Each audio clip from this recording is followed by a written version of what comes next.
ইরানে ব্যাপক বিক্ষোভ চলাকালে দেশটির সরকার যদি গণহারে মানুষ হত্যা শুরু করে তবে যুক্তরাষ্ট্র সেখানে সামরিক হামলা চালাতে পারে। ট্রাম্পের এমন হুঁশিয়ারির কয়েকদিন পরই তার ইতিবাচক মন্তব্য সামনে এলো। ইরানের বিক্ষোভের প্রথম থেকেই আমেরিকা ইসরায়েল মদদ ছিল, সেটার স্পষ্ট প্রমাণ পাওয়া গেছে। ট্রাম্পের উদ্দেশ্য ছিল আন্দোলনের মাধ্যমে খামেনি সরকারকে হটিয়ে নিজেদের পুতুল সরকার বসানো, কিন্তু দৃঢ় মনোবলের অধিকারী ইরানের ইসলামিক প্রজাতন্ত্র সেই ষড়যন্ত্র ব্যর্থ করে দেয়। এরপরই আমেরিকার প্রেসিডেন্ট হুমকি দিয়ে আসছিল যে কোনো সময় দেশটিতে ভয়াবহ আক্রমণ করতে পারে, কিন্তু পশ্চিমাদের এমন হুমকি আমলে না নিয়ে বরং তেহরান ঘোষণা দিয়েছিল মধ্যপ্রাচ্যে যুক্তরাষ্ট্রের ঘাঁটিতে হামলা করবে ইরান।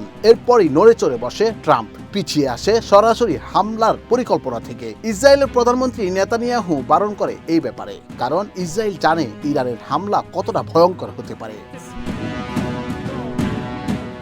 ইরানের সরকার রাজনৈতিক বন্দীদের মৃত্যুদণ্ড কার্যকরের সিদ্ধান্ত থেকে সরে আসায় দেশটির প্রশংসা করেছেন ডোনাল্ড ট্রাম্প। হোয়াইট হাউসে সাংবাদিকদের সঙ্গে আলাপকালে তিনি এই বিরল প্রতিক্রিয়া জানান।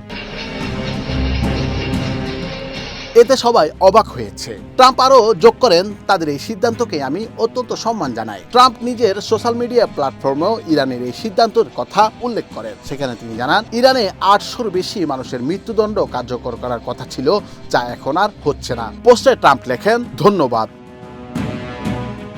মানবাধিকার কর্মীদের মতে ইরানে চলমান বিক্ষোভে নিহতের সংখ্যা ক্রমাগত বাড়ছে। তবে ট্রাম্পের বক্তব্যে এটি সংকেত পাওয়া গেছে যে ইরানে মৃত্যুদণ্ড স্থগিত রাখায় যুক্তরাষ্ট্রের সামরিক পদক্ষেপের সম্ভাবনা আপাতত কমে আসছে।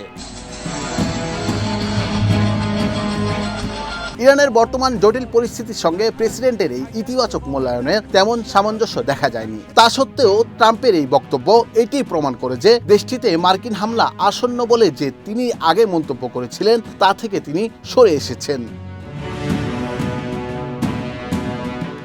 নুরুল আফসার, বৈশাখী সংবাদ।